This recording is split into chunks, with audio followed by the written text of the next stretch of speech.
Damien et David, je vous propose qu'on commence parce que les gens vont arriver progressivement et Ouais, que l'heure tourne.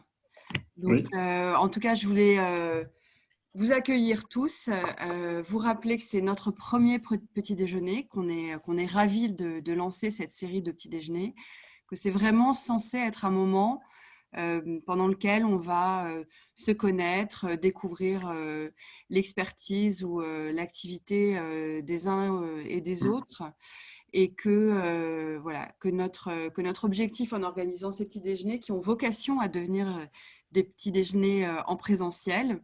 Je pense qu'il y aura toujours aussi la possibilité de se joindre digitalement aussi. C'est vraiment de faire vivre notre communauté, de partager des moments simples, voilà, au cours desquels nos membres vont présenter soit un retour de terrain, soit une expertise. Voilà. David et Damien, the floor is yours. Merci beaucoup, Marie-Laure. Bonjour à tous et merci. On est très content de pouvoir inaugurer ces petits déjeuners du PFE. Je vais me présenter rapidement. Donc, je suis David Poinard, je suis chez Veolia. Je suis directeur des opérations sur Lyon, sur un contrat d'eau potable à Lyon.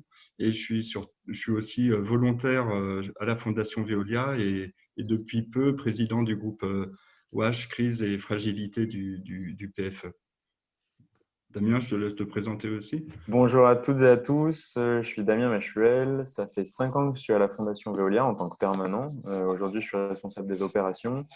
J'ai eu le plaisir non dissimulé de faire beaucoup de missions avec David sur le terrain. Et voilà, on organise dans la partie opération de la Fondation Veolia tout ce qui va être justement mise à disposition des volontaires pour les projets et du coup, plus généralement, ce mécénat de compétences qui caractérise un petit peu la vision opérationnelle de la Fondation. Donc, on va commencer la présentation. L'idée, c'est de brosser un petit panorama de quelques missions qu'on a réalisées ces dernières années et de vous présenter plus l'organisation multi-acteurs d'une situation d'urgence de la WASH, donc sur l'eau et l'assainissement. Donc, on va commencer par vous présenter quelques missions qui se sont déroulées ces dernières années pour montrer vraiment la variété de ces missions et multi-acteurs.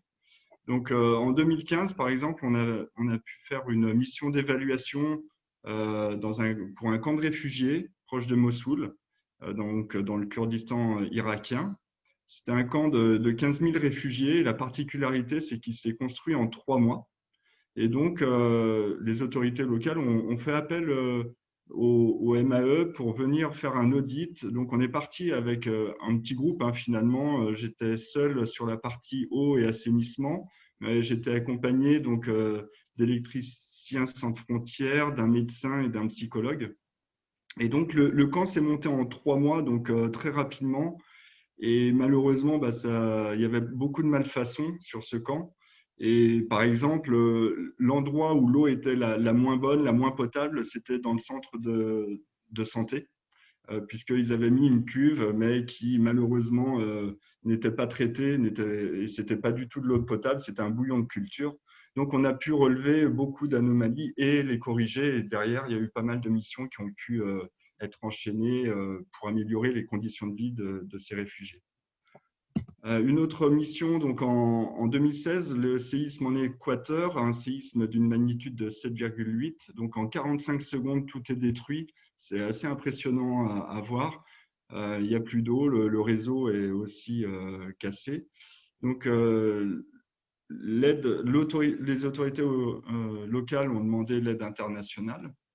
Nous, on a la chance d'avoir nos collègues de Veolia qui sont déjà en Équateur et ils ont sollicité la Fondation Veolia pour venir en appui, en renfort pour produire de l'eau potable.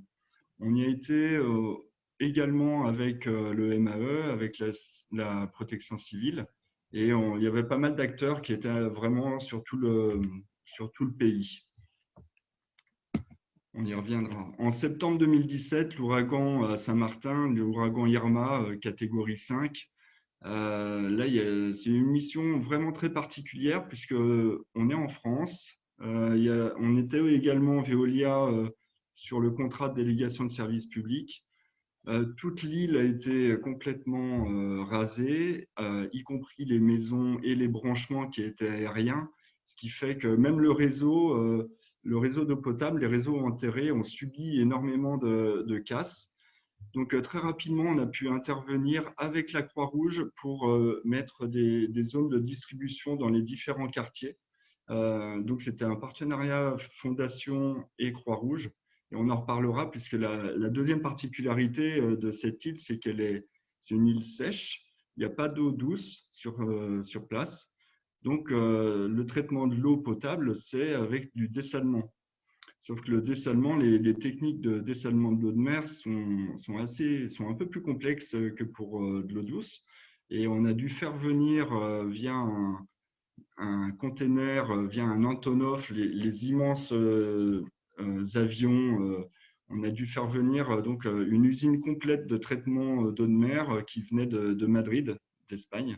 Et ça, c'est encore grâce à toute la coordination multi-acteurs avec le MAE aussi et la préfecture qui ont pu solliciter différents ponts aériens. C'était assez complexe. Et donc, on a pu remettre en eau et avec la Croix-Rouge. On y reviendra aussi. En septembre 2018, il y a eu un séisme en Indonésie, à Palu. Premier problème, donc le séisme. Le deuxième, il y a eu une vague, ça a généré un tsunami avec une vague de plus de 5 mètres. Et un troisième problème en même temps, c'est la liquéfaction des sols. C'est un phénomène horrible en fait, puisque c'est comme des sables mouvants.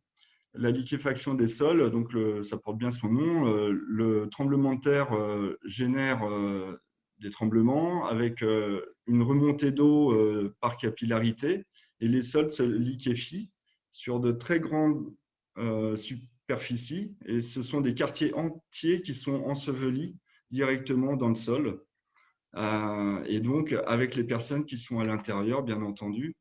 Et c'est assez horrible comme vision qu'on a quand on arrive sur ces zones-là, les quartiers entiers recouverts de terre. Donc là, on a pu intervenir. Au début, on devait intervenir avec un partenaire, mais malheureusement, les autorités locales n'acceptaient pas comment dire, des ONG étrangères dans un premier temps. Donc, on a pu faire appel à la Croix-Rouge et la Croix-Rouge locale, donc PMI. Et avec la sécurité, la protection civile, on a pu aussi intervenir, Fondation Veolia, pour apporter de l'eau produire de l'eau potable et avec la distribution dans les camps de réfugiés grâce à la Croix-Rouge locale. Autre intervention, alors là, j'y étais pas, mais on a voulu mettre cette slide-là puisque c'est assez particulier aussi. Damien, je te laisse. Oui, ça c'est donc je pense que vous avez tous entendu parler de l'explosion qui a eu lieu à Beyrouth l'été dernier. Et ça, c'est vraiment la mission multi-acteurs par excellence, dans le sens où il y avait plusieurs couches d'acteurs au niveau diplomatique. On a vu l'engagement français au niveau présidentiel. Au niveau, nous, alors, donc, Veolia, il y avait une filiale déjà implantée sur place. Ça a permis de nouer pas mal de contacts. Et on a très vite activé en fait, un partenariat avec qui on était vraiment actif, qui est au niveau de l'UNICEF. Et ensemble, on a pu travailler avec la régie d'eau sur place pour répondre à la problématique, qui n'est pas une problématique classique en fait, qu'on a l'habitude de traiter en urgence, puisque on parle de quasiment 300 000 personnes dans un contexte urbain. Donc, voilà, c'est des problématiques qui dévient quand même du cadre habituel d'intervention en urgence pour des acteurs humanitaires. Et là, vraiment, avoir ce maillage multi-acteurs, c'était assez nécessaire. Et la dernière mission, enfin pour moi, après il y en a eu d'autres bien entendu, en septembre de l'année dernière, donc des inondations dans le Sahel, notamment au Niger et à Niamey, plus une rupture de digue qui a occasionné des décès et pas mal de personnes qui ont été sinistrées. Là encore, nos collègues de Veolia local ont appelé la Fondation Veolia puisqu'il y avait une usine qui était complètement inondée. Donc, on a pu apporter de l'eau, produire de l'eau. Et on est intervenu au début, le transport de l'eau potable devait être fait par les autorités locales. Par contre, on produisait pas mal de quantités d'eau et donc on a pu appeler MSF qui était déjà sur place pour nous aider dans le transport de l'eau pour les personnes qui étaient réfugiées dans les écoles dans Niamey. Conditions aussi particulières puisque c'était l'année dernière, donc on était déjà en situation Covid. Et le mois d'avant, il y a eu 6 personnes qui ont été exécutées par Daesh, notamment à côté de Niamey, au Niger, donc dans des conditions de sûreté renforcées aussi.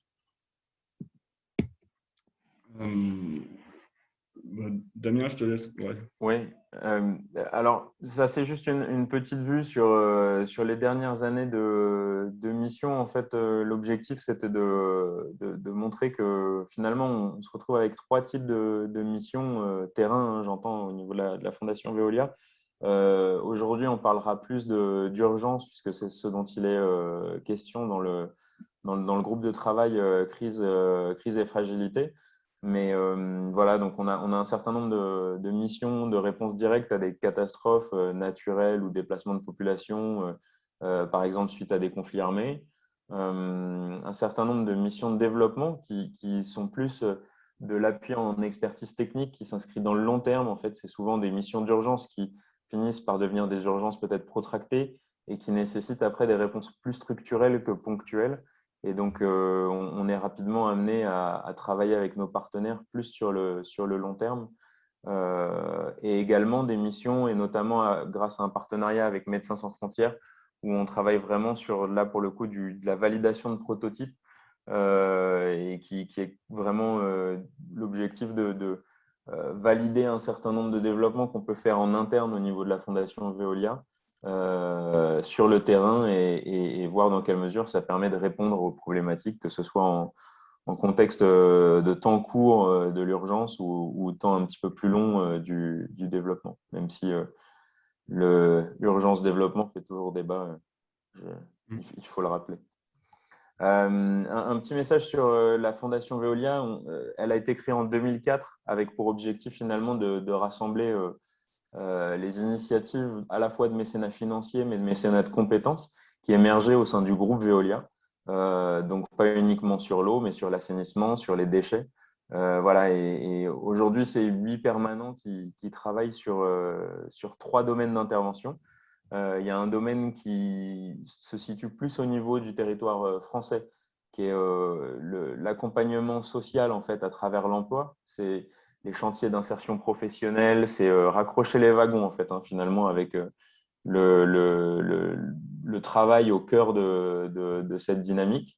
Un engagement fort sur les questions de biodiversité et notamment sur le littoral, où là, on est amené à intervenir également avec parfois du savoir-faire, de l'expertise groupe hein, sur des sujets, mais en étroite collaboration donc avec des scientifiques qui travaillent sur les sujets de biodiversité.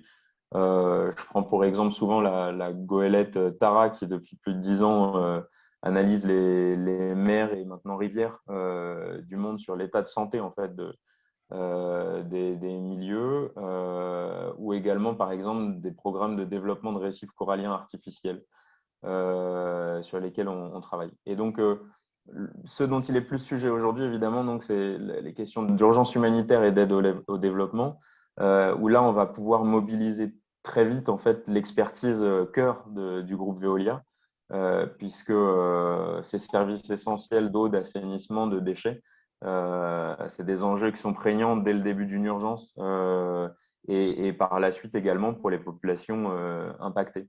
Donc, on se base sur un réseau en fait à la fois de partenaires, de matériel et de volontaires qui nous permet de répondre. Cette slide, c'est une représentation hein, d'un niveau de qualité d'accès à un service donné. Le petit éclair, donc une crise survient, le niveau chute drastiquement. Et en fait, il faut réagir extrêmement vite dans ces situations. puisque le risque, après la crise, c'est la surcrise.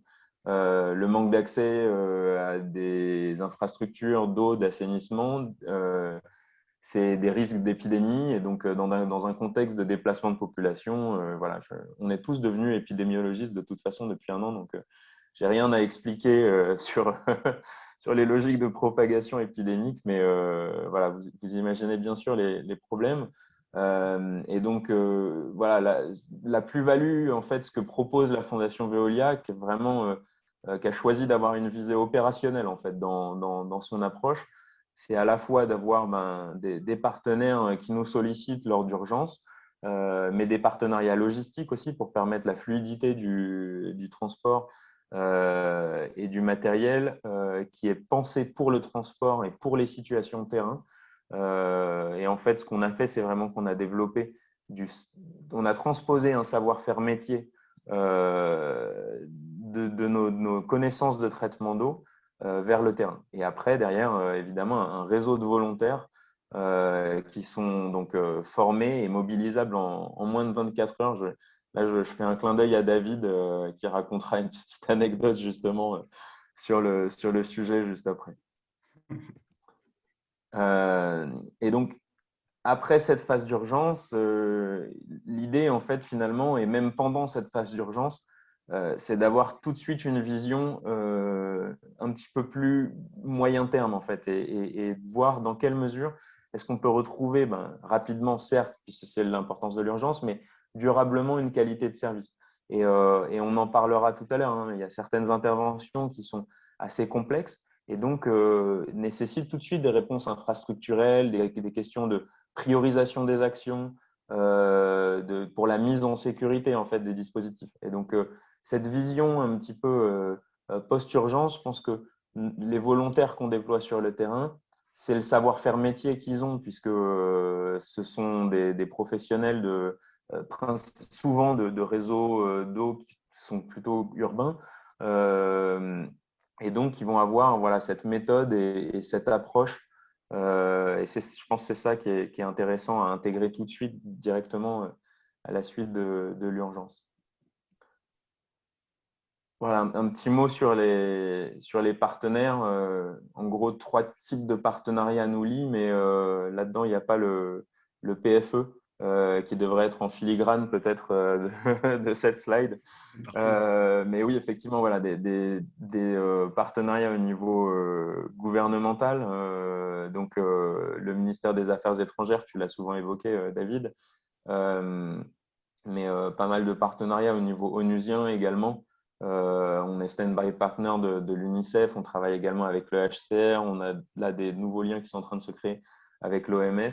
Et puis, les ONG internationales de la place qui elles aussi sont pour qui sont toutes là membres du PFE, groupe WASH Crise et Fragilité. Et donc voilà, on travaille tous ensemble sur ces sujets. Alors on revient sur les crises WASH. Donc là, cette slide, on ne va pas la détailler, mais c'est pour montrer qu'il y a plusieurs étapes dans la gestion d'une crise. Et souvent, ça fait appel à plusieurs personnes ou plusieurs organismes qu'il faut se coordonner. Donc, on retrouve la crise au début et généralement, l'eau vient après les premiers secours, après la sécurisation, le déblayement. Mais ça peut être dans des pas de temps assez variables, de quelques heures à quelques jours, selon la crise, bien entendu. Vient ensuite ce qu'on a appelé le cadrage WASH. Pareil, c'est en quelques heures ou en quelques jours, généralement. C'est tout le dimensionnement de la mission, le dimensionnement du matériel, de savoir ce que l'on va envoyer par fret aérien, identifier les volontaires, parler déjà sécurité, hébergement, alimentation, un peu moins, puis c'est un peu des fois, on se débrouille, on peut avoir des surprises. On croit que c'est pris en charge par quelqu'un, puis finalement non. On a quelques anecdotes là-dessus aussi. Le point important, je pense, c'est sur le transport, le fret aérien. C'est vrai que c'est le point, c'est bien de connaître en amont les partenaires qui peuvent, donc il y a la Fondation Airbus, le MAE aussi, qui peuvent faciliter. Et c'est toujours la question un petit peu plus compliquée. Arrivé sur place, donc il y a vraiment tout le déploiement du matériel. Le matériel est apporté, on en reparlera après, et est livré par la fondation Veolia, et qui comprend donc la machine. Là, on parle vraiment de machine de traitement d'eau potable avec le laboratoire de chimie, qui sera laissé après aux partenaires sur place une fois qu'ils seront formés et qu'ils pourront distribuer. Il y a une répartition sur les différentes missions.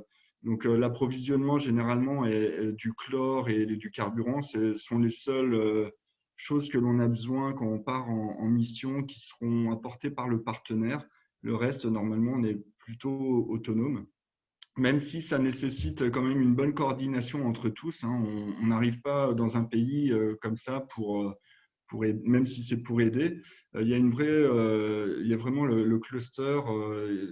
Donc, la cellule de crise, une cellule de crise qui se crée au niveau national, au niveau du pays. Et donc, il faut vraiment bien se connaître avant aussi pour pouvoir intervenir efficacement.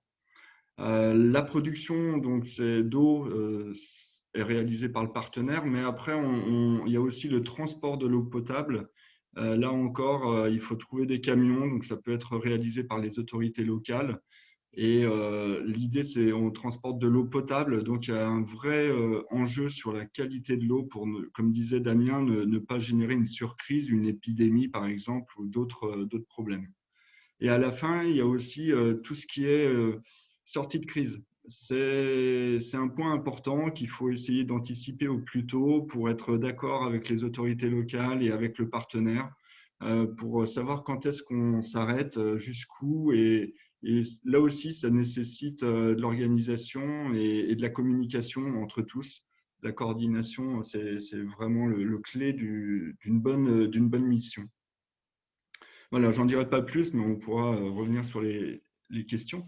Là, c'est pour revenir sur les 6 missions qu'on vous a présentées avant. Je ne vais pas les redétailler, mais c'est simplement pour une vision un peu synthétique de ces différentes missions, pour montrer la variabilité de ces missions, ne serait-ce que sur les populations aidées en fonction des missions. Ici, ça varie de 5 000 à plus de 200 000 au Liban sur la partie réseau. Les temps de préparation peut être de quelques heures, notamment en Équateur, on y reviendra, et des fois un peu plus long, comme en Indonésie, où il y a eu des difficultés pour rentrer dans le pays. Le nombre de personnes concernées aussi par la Team 1, c'est vraiment les personnes qui sont envoyées sur la première rotation. Là encore, il n'y a pas de règle, ça va vraiment dépendre du besoin sur place et des capacités, bien entendu, des volontaires aussi, puisqu'il faut être disponible.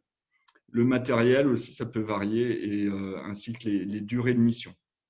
Voilà, donc vraiment une grande variabilité avec beaucoup de partenaires à chaque fois. Là, on n'a cité que les principaux, mais sur place, bien entendu, il y a une coordination avec l'ensemble des personnes qui interviennent en mission. Donc, par exemple, concrètement, comment ça se passe un départ en mission? Par exemple, pour l'Équateur, on a Thibaut qui m'appelle à 19 h. J'étais à Lyon. Il me demande si je suis dispo pour une mission en Équateur. Il était 19 h. Je dis OK, pourquoi pas. Il me dit OK, tu as ton TGV qui part à 21 h 30. Sauf que j'étais au bureau. Donc je lui dis bah non, pas possible, je suis au boulot, le temps de rentrer et de prendre mon passeport et de revenir, j'aurais loupé le train. Bon bah OK, tu as un autre TGV demain à 6 h 30. Ah bah ok, donc je lui dis juste, il faut qu'on ait l'autorisation de notre responsable en tant que volontaire. Le responsable hiérarchique doit être ok, sauf qu'il était déjà 19 h. Donc j'ai pu l'appeler, accessoirement aussi j'ai appelé ma famille, enfin parce que je ne l'avais pas vue. Elle était ok aussi. Et là il faut se coordonner, envoyer avec les clients, avec les équipes, puisque j'ai des équipes, les prévenir, prendre le sac à dos, prendre son pactage, les vaccins, le passeport, et puis partir. Ça s'est fait aussi rapidement que ça pour l'intervention en Équateur. Ensuite, selon les missions, l'idée, c'est d'emmagasiner un maximum d'informations sur le terrain, sur la zone sur laquelle on va partir et sur la crise. Donc, quand c'est un ouragan, ce qui est intéressant, c'est qu'on voit la trajectoire de l'ouragan longtemps à l'avance. On peut déjà bien se préparer et commencer à réfléchir à une stratégie. Mais quand ce sont des événements plus soudains, comme un tremblement de terre, l'idée, c'est déjà d'avoir les cartes. Heureusement, sur Internet, on a déjà pas mal d'informations. Et puis, avec les acteurs locaux, là encore, il y a une coordination avec tous les partenaires qui interviennent sur la zone, ceux qui sont déjà présents, pour obtenir les informations, mais y compris sur le contexte politique, culturel aussi de la zone, puisque quand on intervient, il faut s'adapter et on va être confronté aux populations locales qui ont déjà eu un traumatisme. Et donc, il va falloir essayer de sentir un peu les choses sur le climat, sur l'hébergement et les risques. Quand c'est un séisme, généralement, il y a des secousses, il y a des répliques qui ont lieu, notamment en Indonésie, tous les jours. Donc, il va falloir anticiper aussi tous ces problèmes. Et heureusement, ça nécessite de la formation et il y a des formations pour ça. On va appliquer, donc là, on parle d'humanitaire, enfin de réponse humanitaire. Donc, il y a tous les partenaires qui travaillent sur le projet Sphère. Donc, ce sont vraiment les normes, les standards pour la distribution d'eau potable. Mais c'est sur l'eau, mais c'est également sur tous les domaines. Il y a aussi sur les abris, sur tous les domaines liés à l'humanitaire. Donc là, je vous ai mis quelques références sur la distribution d'eau potable et de l'assainissement. Nous, ce qui est important aussi, c'est la qualité de l'eau potable, bien entendu, puisque ce sont les mêmes normes que l'OMS, les mêmes normes qu'il y a en distribution en France, en métropole aussi. Et ben, on va chercher à distribuer une eau avec ces mêmes références de qualité. Donc, le matériel qu'on envoie, il y a toute une gamme à la Fondation Veolia, la gamme Aquaforce. Donc là, il y a trois types de matériel, l'Aquaforce 2000, la 5000 et la 15000. Le chiffre représente le nombre de personnes alimentées que l'on peut pour la production d'eau. Donc l'Aquaforce 2000, c'est pour 2000 personnes. C'est toujours un système de pompage, un système de filtration, puis après de la désinfection au chlore pour être stocké et enfin distribué. Donc la distribution peut se faire soit par une rampe de distribution comme vous l'avez à l'écran, soit par du water trucking.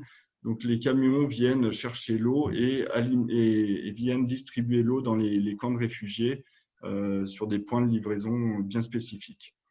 Donc là, l'objectif de ces machines, c'est qu'elles soient vraiment pour du condition terrain, facilement manipulable, robuste, mais en même temps, ça nécessite une très haute technicité. Là, on va parler de membranes d'ultrafiltration qui permettent d'enlever directement toutes les bactéries et une partie des virus. Donc, ce sont deux membranes d'ultrafiltration qui sont dans ces tubes-là. Là, ce n'est pas à l'échelle, hein, bien sûr, mais là, on le voit mieux avec la personne qui est à côté de la machine d'ultrafiltration. C'est du matériel qui peut être transporté sur pick-up et très facilement bougé. Donc, c'est vraiment dans des conditions de terrain opérationnelles. Ça embarque aussi le laboratoire de chimie. Généralement, c'est une valise qui comporte vraiment tout le matériel nécessaire pour faire l'analyse physico-chimique de l'eau. Donc là, c'était pour l'Aquaforce 2000. L'Aquaforce 5000, la différence, c'est qu'il y a une étape de décantation avec 2 réservoirs de décantation. Et après, la filtration, c'est de la filtration au sable, puis filtration au charbon. Mais après, on retrouve la désinfection au chlore, le stockage, le water trucking, le laboratoire de chimie. c'est du matériel un peu plus lourd, un peu plus imposant. Il y a 4 tonnes de matériel et ça nécessite un jour de montage. Alors que l'Aquaforce 2000, en 1 heure, on arrive à produire, en 2 heures, on arrive à produire de l'eau potable, une fois avoir trouvé la ressource.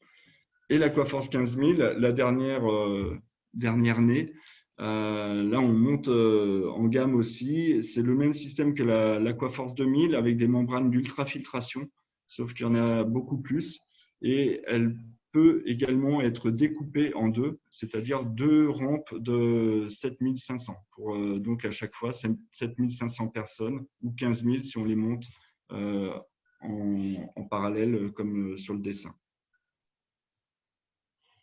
Peut-être juste un mot sur le développement de ces stations, mais ça fait une dizaine d'années qu'on travaille sur ce sujet de la potabilisation de l'eau en situation d'urgence et avec toutes les contraintes de terrain et d'autonomie que ça implique.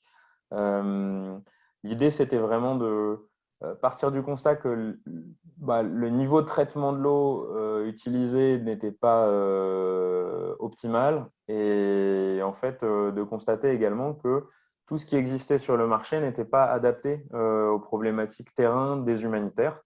Et du coup, c'est là que la Fondation Veolia, un petit peu avec sa double casquette, d'être à la fois sur le terrain aux côtés des collègues humanitaires et en même temps, grâce aux collègues qui travaillent en station avec leur savoir-faire métier, on a un peu pu faire le meilleur des deux mondes. Et voilà, et donc c'est comme ça qu'on a créé du matériel qui permet de ne pas transiger en fait entre un niveau de complexité qui reste quand même très basique, tout en gardant un petit peu la rusticité et la simplicité d'utilisation pour permettre à des opérateurs locaux d'être formés et ensuite d'utiliser le matériel. Et c'est vrai que ça c'est un véritable outil dans les réponses aux urgences parce que là, voilà, on a 15 000 personnes alimentées aux standards internationaux. Et ça, c'est mis en place en une journée sur le terrain. Tout est conditionné pour être transportable en avion en quelques heures. Et donc, voilà, ça, c'est vrai que c'est aujourd'hui quelque chose dont on est assez fier au niveau de la Fondation Veolia. Et du coup, ça nous amène à avoir des discussions, même là récemment encore avec la sécurité civile. Enfin voilà, ça va plus loin que juste le contexte humanitaire et le pur partenariat entre une fondation d'entreprise et des ONG, mais plus au sens large en fait. Et du coup, c'est un petit peu plus au sens du PFE, voilà, en termes de diffusion. Donc, quelques photos pour montrer. Là, je vais faire dérouler le fil en même temps. Ah mince, il y a du son. Ouais, je vais le baisser un petit peu. Donc là, vous avez en bas les 3 Aquaforce 5000 qu'on a pu déployer au Niger. Et sur le film et l'image du dessus, ce sont 2 Aquaforce 2000. Donc l'emplacement, enfin comment dire, le besoin en place est différent pour les machines.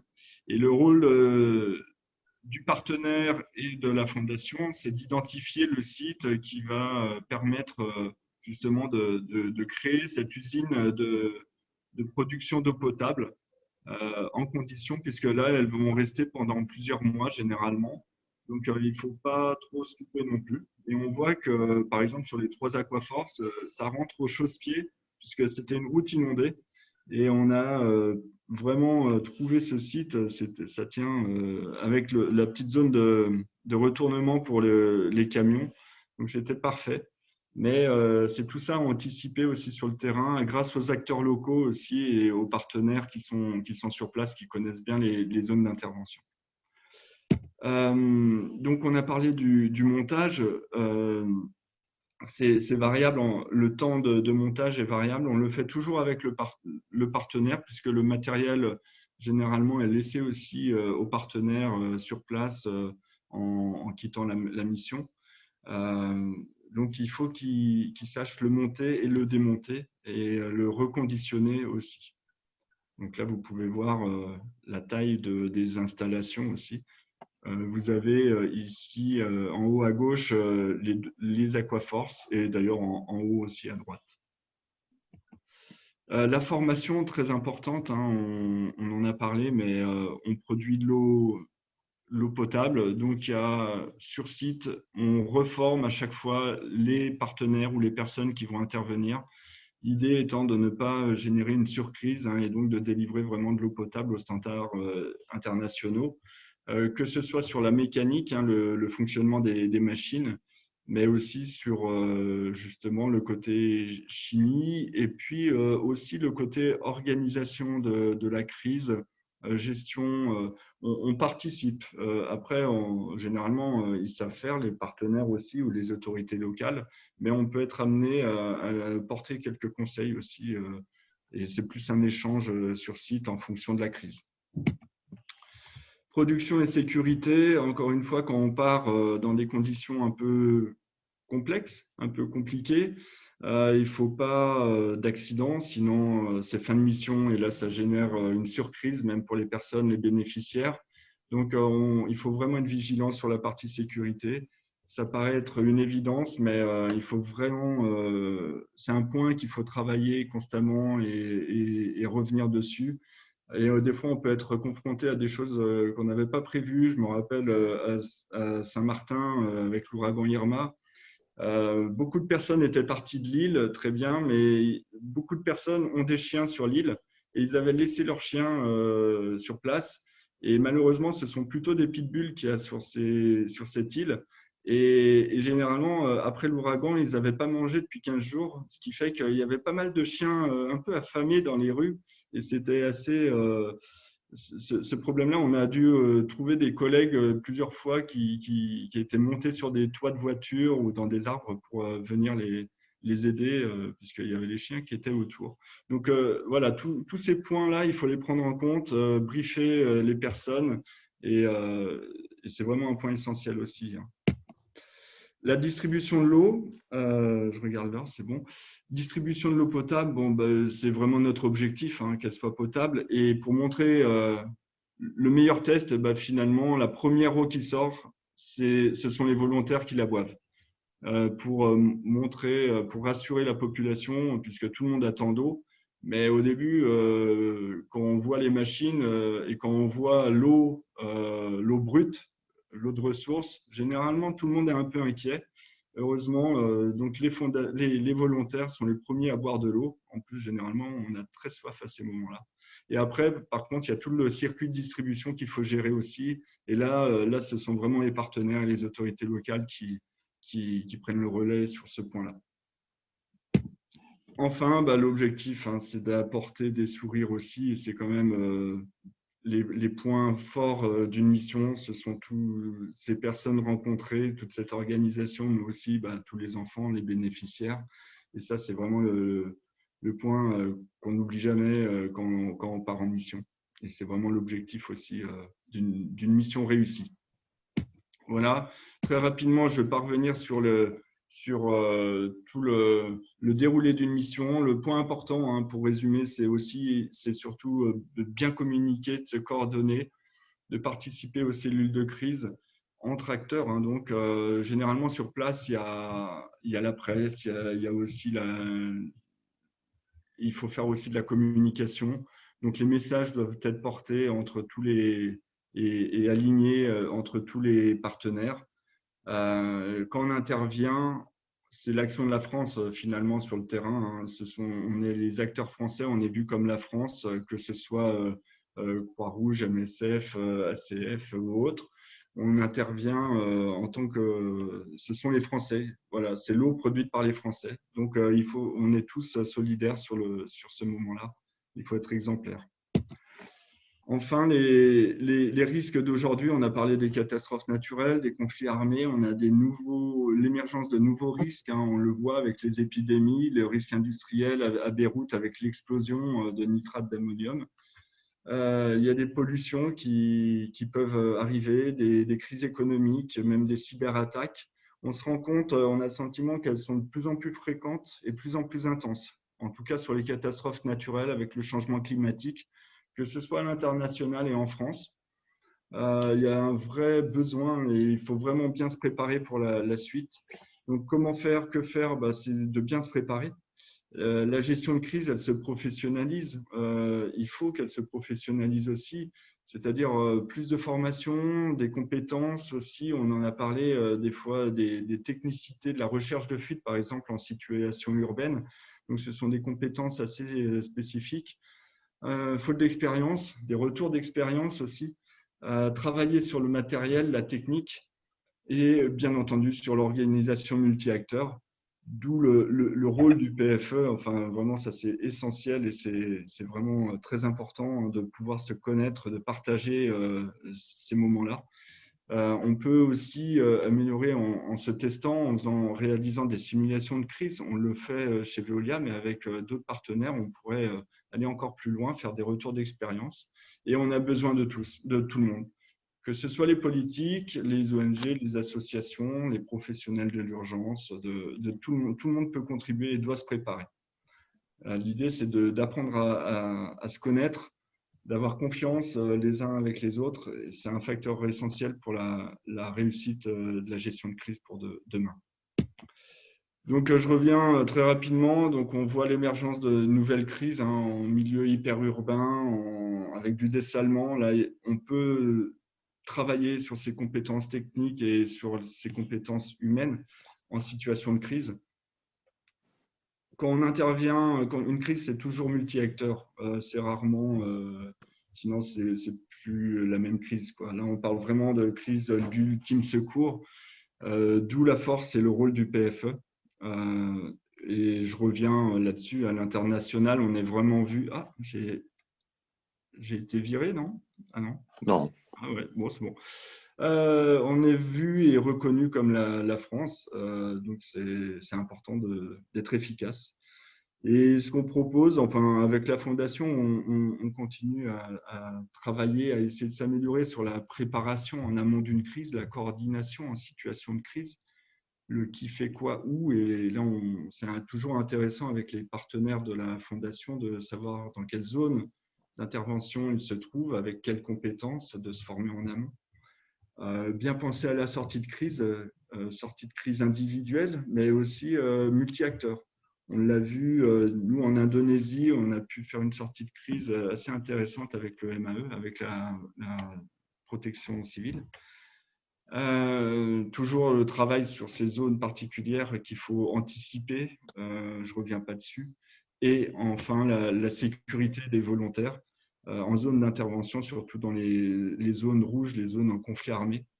Donc là, on a encore du travail à faire, on peut encore s'améliorer. On l'a vu l'année dernière, il y a encore eu des décès, donc il faut encore travailler là-dessus.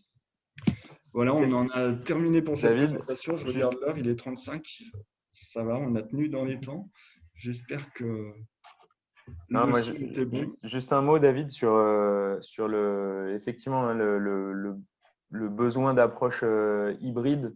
C'est évident, mais tu l'as dit que du coup, la crise, elle est multi-acteur au niveau local. Il y a tout le monde est impacté et les niveaux de réponse sont divers. Et c'est évident que l'approche hybride, en fait, finalement, entre des ONG, mais pas que, elle est essentielle.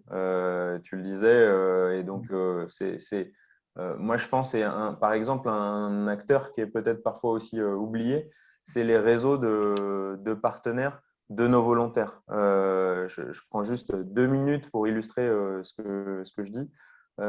Au Liban, on se retrouve donc après une explosion où on constate en fait finalement qu'il y a 250 000 personnes qui ont quitté la zone d'explosion.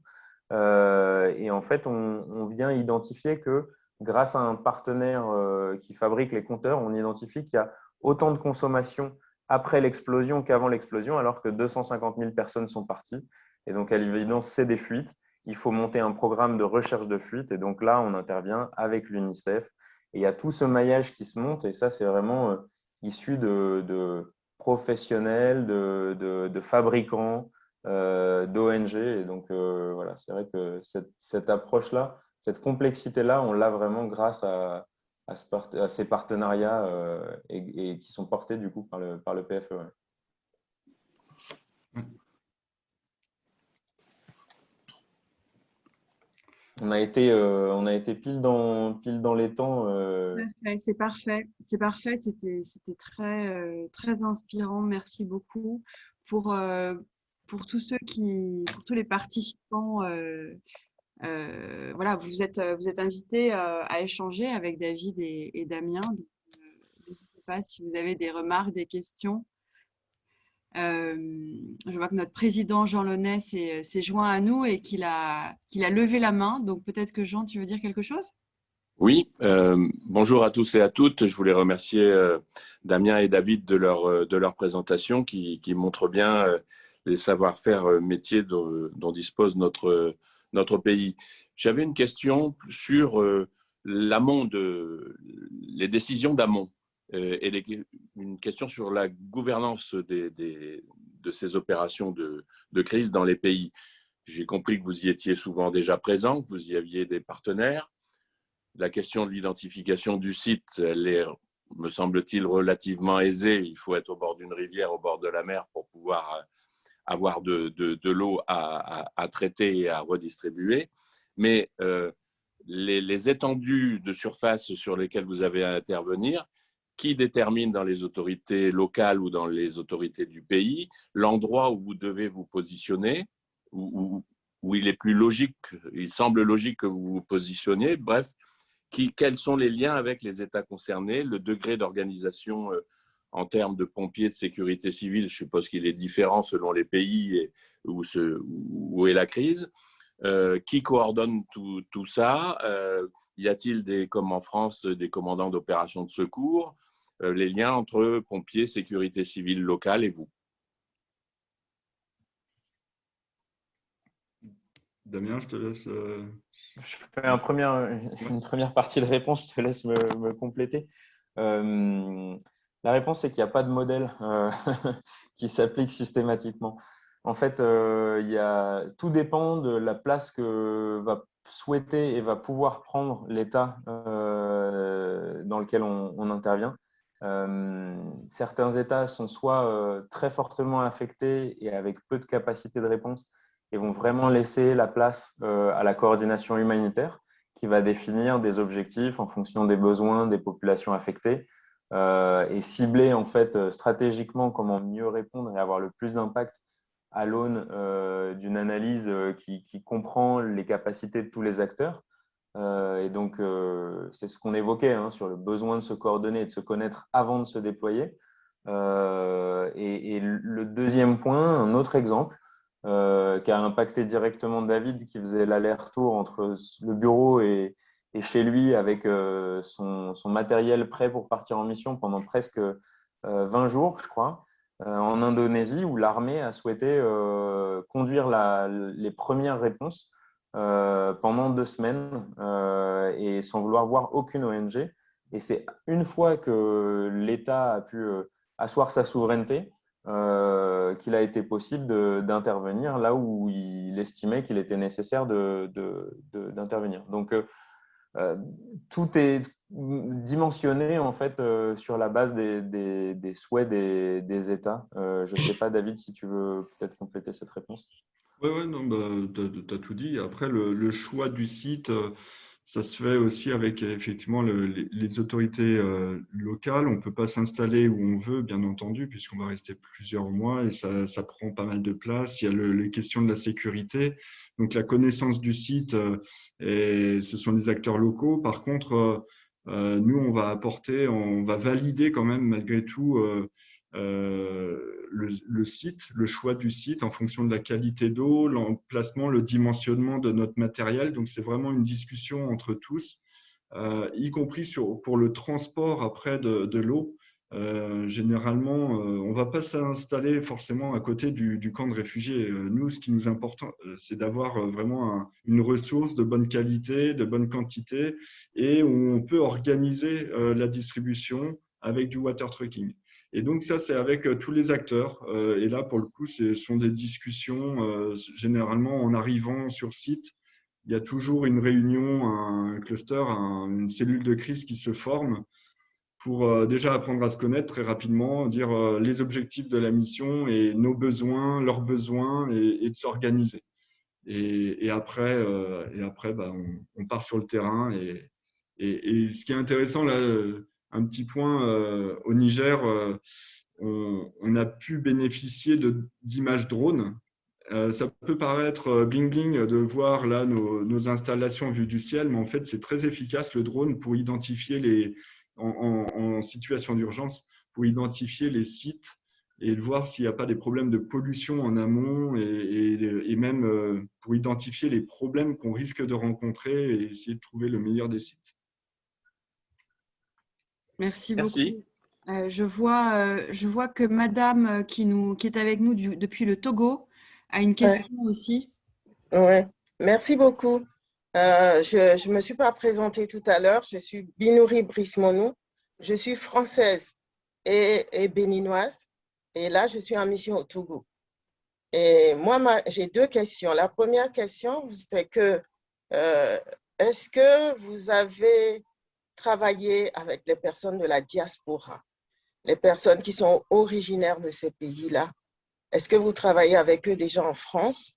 Est-ce que sur le terrain, après, quand vous parlez de formation, vous formez qui? La troisième question, c'est la question récurrente entre le continuum entre urgence et développement. Comment vous faites? Nous sommes des développeurs. Quand vous arrivez, le groupe urgentiste est là, vous travaillez avec, mais qu'est-ce que vous mettez en place aujourd'hui pour céder la place aux développeurs?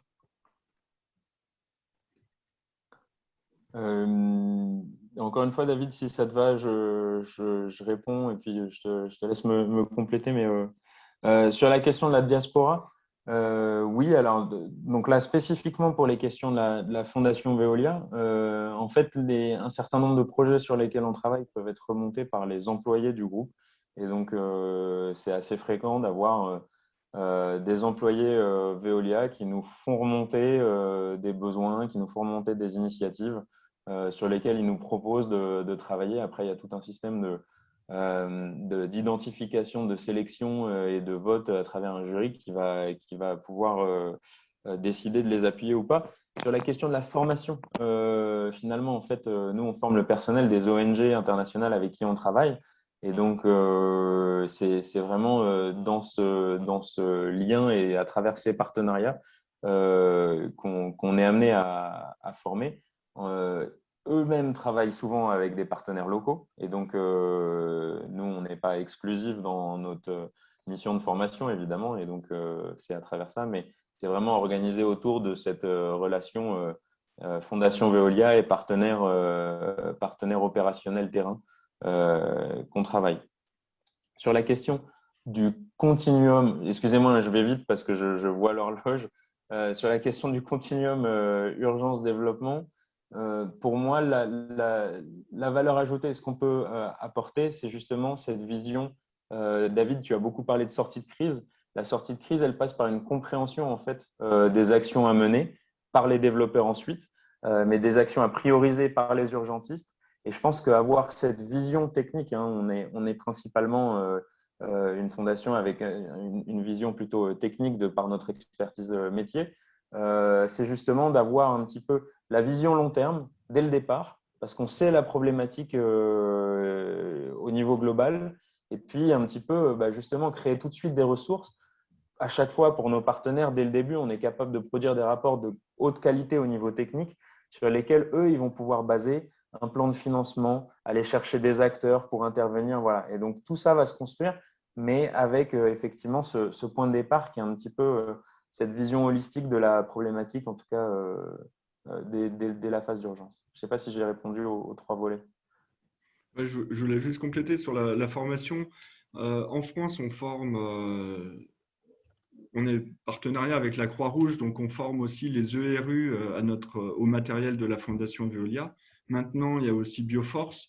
Donc, tous les apprenants de Bioforce, enfin pas tous, peut-être pas tous, mais les apprenants de Bioforce connaissent aussi nos machines, mais aussi d'autres machines. Hein. Il n'y a pas que les machines de la Fondation Veolia, bien entendu.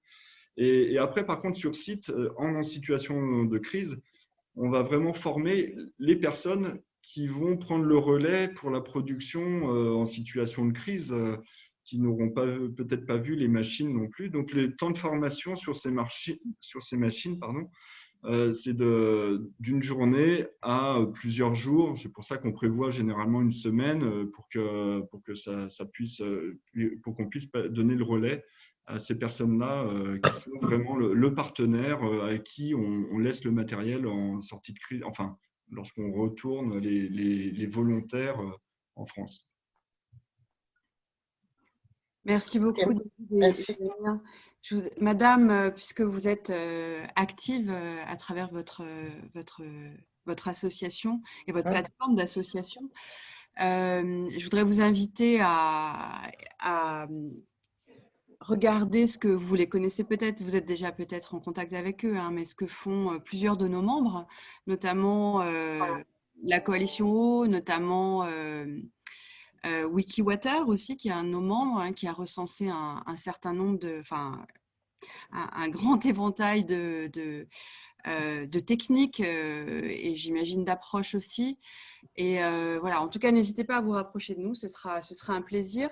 On ne va pas tarder à clôturer ce petit déjeuner puisque ça n'est pas un webinaire, c'est censé être un petit déjeuner, un moment d'échange. Juste pour rappel, à l'avenir, nous avions plutôt pensé à un format où il y aurait 2 interventions plus courtes sur des thèmes liés ou pas d'ailleurs, à voir ce que nos membres nous proposent pour les prochains petits déjeuners.